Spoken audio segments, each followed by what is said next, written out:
whoever may need this nugget of encouragement, things will be alright, so quit your worry. I get it, the odds seem stacked back against the wall, but even consider it such, know you'll stand tall.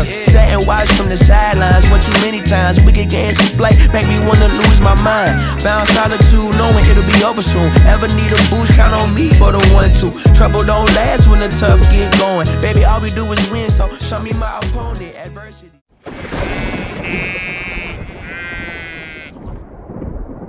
I said, close them doors.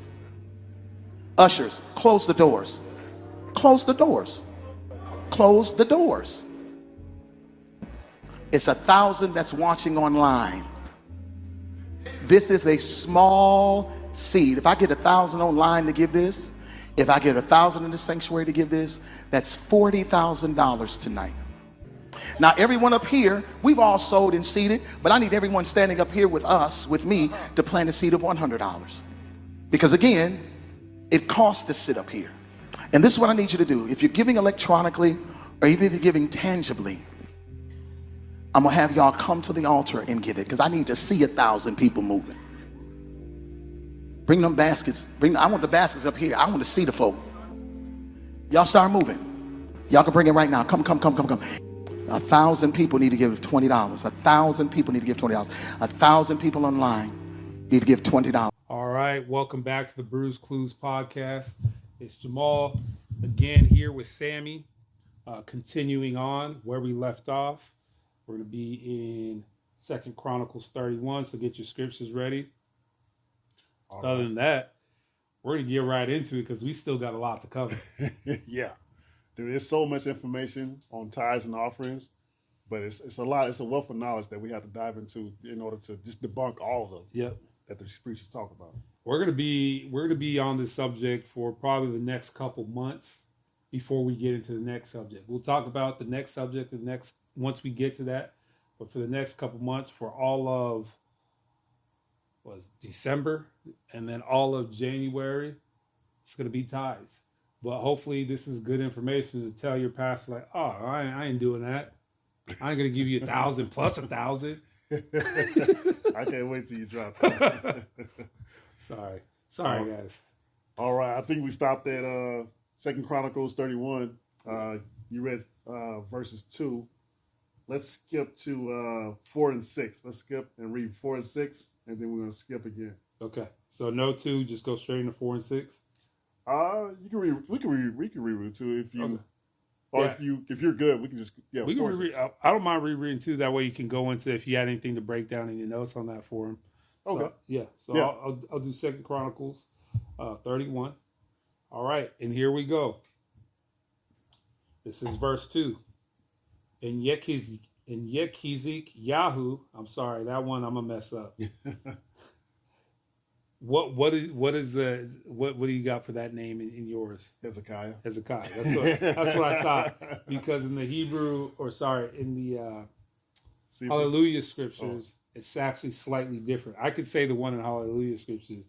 You know, it's funny about this goes into our whole talk of the names and transliterations versus translations, and transliterations are different because it's actually how you spell it, how you think it is in Hebrew, which doesn't mean that's actually how it is. So everybody has a different transliteration. If that doesn't make sense, we'll go over that in the future when we get back in names, because I did say we were going to go over that. But so Hezekiah, we'll just say that. And Hezekiah appointed the courses of the priests and the Leviim, or the Levite, after their courses, every man according to his service. The priests and the Leviim for ascending smoke offerings and for peace offerings, to minister and to give thanks and to praise in the gates of the tents of Yahuwah. You have anything to break that down, or? Oh no, we're just gonna keep going. Okay, we'll keep pushing. going. Let's skip the. Are we still in that phase where we're going over the scripts that they use? Yeah. So what we're at, and you're debunking these, right? Just so we can make it clear to the viewer, we're still reading what the pastors use, right? Right. And here we're talking about the pastors eating out of the flock. Okay. So that's what we're solidifying now. Okay. So now I'm going to go into verses 4 through 6. Yep. Moreover, he commanded the people that dwelt in Jerusalem, to give the portion of the priests to the Leviim, the Levites, that they might be encouraged in the Torah of Yahuwah. And as soon as the commandment came abroad, the children of Yasharel brought in abundance the first fruits of grain, wine, and oil, and honey, and all of the increase of the field, and the tithe of all the things brought brought they in abundantly. And concerning the children of Yasharel and Yehuda that dwelt in the cities of Yehuda, they also brought in the tithe of oxen and sheep, and the tithe of holy things which are consecrated unto Yahuwah Elohim, and they laid them by heaps. Hey, laying them by heaps. You got, like it's saying again, those first fruit, what, the corn, wine, and oil, honey, all of that is food, right? Nothing about shekels, nothing about money. It's all food. Let's skip to 9 and 10, and we're going to continue on from there. Okay. Then Yekizaku questioned the priest of the Leviim concerning the heaps. And Azariah, the chief of priests of the house of Zadok, answered him and said, since the people began to bring the offerings into the house of Yahuwah, we have had enough to eat and have plenty left. For Yahuwah has blessed his people, and that which is left is this great store. All right. So basically, what we're getting at here is like verse 4 said, and I should have stopped you there. Verse 4 is saying, moreover, he commanded the people that dwelt in Jerusalem to give the portion of the priests and the Levites. So it's commanded from Israel that you go up, you give your 10%. So your 10% is 10% of your crops. You give a tenth of your crops. That goes to the Levites to feed the priests because they don't work, right? Mm-hmm. So they have to get their food. If you didn't work back then, you wasn't out in the field. They didn't have any fields. They didn't have any inheritance. All the other tribes of Israel had inheritance, but the Levites' inheritance was the father. That was about his business, mm-hmm. right? So we had to feed them. It was our job to feed them because they didn't have any crops. Mm-hmm. So that's basically what it's talking about. It's talking about the priest eating out of the congregation. So this is somewhere where they go to where like, hey, well, you see, I have, I'm supposed to eat out of, I'm supposed to take portions of these tithes and stuff like that. That's where mm-hmm. they go to justify that, and they are, right? If they're like how you said earlier, if they're doing the actual work that they're supposed to be doing, which a lot of them are not, so that's basically what this is solidifying. Verse 4 solidifies this whole ordeal. Did we read 12? We did not read 12. Well, we don't have to. I think we basically got the idea here. But this is basically what this is solidifying. I just want to go there just to solidify they do have a right to eat out of the well, they would go here to say that they have a right to eat out of the flock, which they do, but with knowledge, right? Yeah. With their knowledge. Let's go to Nehemiah 13. Nehemiah 13. Let me get back to that. I'm going to go to Nehemiah 10. I think it's something right there I want to get. But let's go to Nehemiah 13. Nehemiah 10 and 37. Nope, we read 10 and 37 already. Yep. So basically, if you guys don't understand what's going on, we're going to each one of these scriptures that the priest would give you to try to justify them taking your money, right? And we just got to keep reading, and we see that it's talking about any type of crop or food or anything like that because that's the way that it was set up back then. You got 13? Yep. All right, whenever you're ready, you can read. We're going to go 13. We're going to read verses 1, then we're going to skip and read 4 through 12. Okay. Nehemiah 13:1. On that day, they read in the Sefer of Moshe in the audience of the people, and therein was found written that the Ammoni and the Moabi should not come into the assembly of Eluah forever, because, sorry, I should stop there because that's 1. And then you said go to 4. Right. So basically, it's telling you that I think it was the Ammonites and the Moabites. They're not allowed to come into the congregation forever. All right, and we're going to see why. Yeah, I'm sorry, verses 4 through 6. I'm sorry, no, 4 through 12. 4 through 12, okay. And before this, Eliyashi,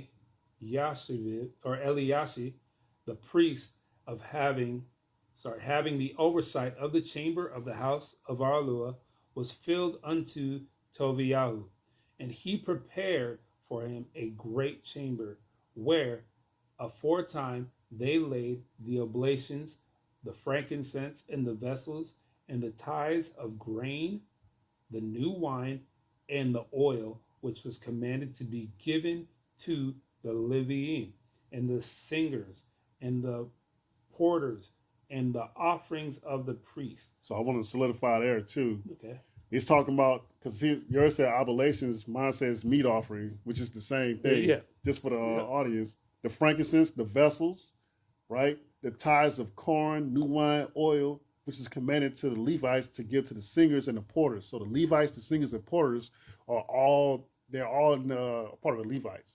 They all do the work of the congregation, not just preaching, but singing, porters, all of that stuff. So just want to solidify that.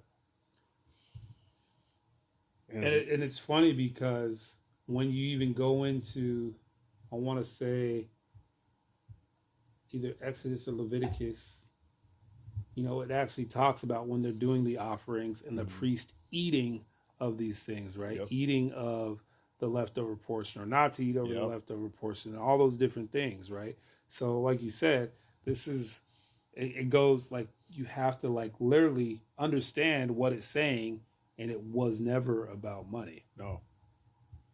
But no, it's nothing you can do with that. So it is something you can do with that money, but that's shekel of the sanctuary. Yeah. Right. And when we talk about these tithes, right? Money has no monetary value, and that's not benefiting Yah's kingdom. If we actually think, do you think giving that offering, that which we talked about, that money that was at a strip club or dealt in the hand of a prostitute, how is that honoring the Most High? That same money being cycled back into the church, right? Like, so we have to think when he says, "Bring meat without blemish." Right? Like we can go into this. I feel like we can go way deep into this, but I'm going to continue to read for the sake of this. We'll get into it. We should have an episode just for discussion, But verses 6. But in all this time was not I at Jerusalem, for in the 32nd year of Artakshasta, king of Babel, came I unto the king, and after certain days obtained, I leave of the king.